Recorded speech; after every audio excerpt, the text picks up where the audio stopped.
I remember the exact sound the pen made when it scraped across the paper. It was steady, controlled, not a tremble in my hand. 22 years of marriage reduced to a signature. "Thank you," he muttered, not once looking me in the eye.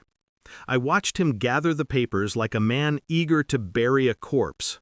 His corpse was us, our memories, our family. And in that moment, something inside me hardened. We met when I was 23.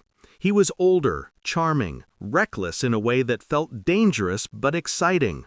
He told me once, "You're the only person who makes me feel seen." And I believed him. God, I believed him.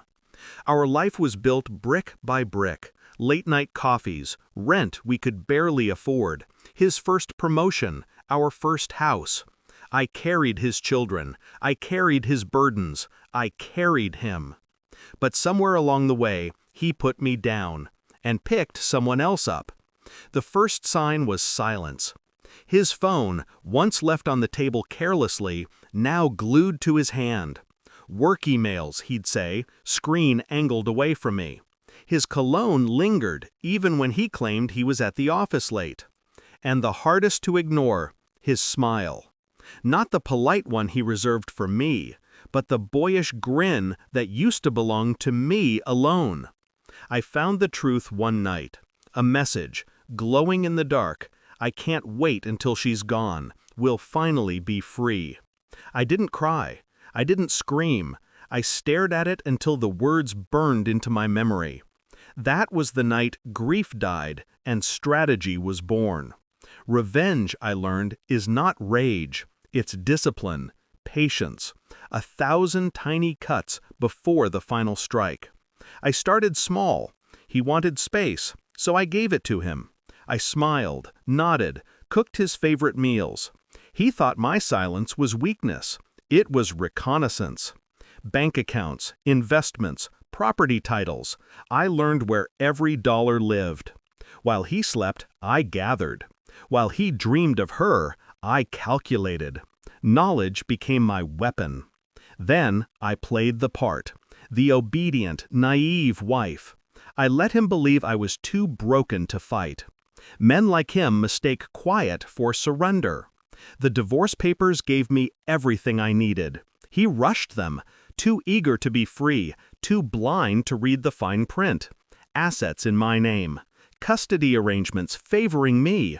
He didn't notice the traps until they closed around his ankles. But my masterpiece wasn't financial. It was social. We lived in a town where reputation was currency. For years, I was the wife, his shadow. He thought he was untouchable, until I turned on the light. I let the truth drip, slow and deliberate. One friend overheard a conversation I accidentally had on speakerphone. Another stumbled across screenshots I've forgotten to delete. Whispers turned into wildfire. He wasn't a man in love. He was a man who abandoned his family for a woman 10 years younger. Suddenly, promotions stalled. Invitations stopped. The respect he once carried drained out of every room he entered. And her, his great escape, crumbled under the pressure. Mistresses don't like the taste of reality when it's served cold by society. She left him before the ink on the papers was dry. The climax came months later. We sat across from each other at the lawyer's office, finalizing the settlement. His hair thinner, his eyes heavier, his voice strained. He looked at me then, really looked, maybe for the first time in years. "You planned this?" he whispered. I leaned in, close enough for him to feel the calm in my breath. "No," I said, softly, "you did." The realization flickered in his eyes, that every lie, every betrayal, every careless decision had led him here, alone, stripped, defeated. I didn't smile. Revenge isn't about gloating. It's about balance restored. When I walked out of that office, papers in hand, I felt lighter. Not because I had destroyed him, but because I had reclaimed myself. For 22 years, I was his anchor.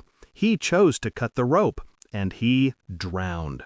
Now, when people whisper my name, they don't say, "Poor woman." They say, "The one who stood tall." And when he sees me, thriving, unbothered, free, that's the part of my revenge he'll live with forever. Because the cruelest justice is not in making them fall. It's in rising so high they can never reach you again.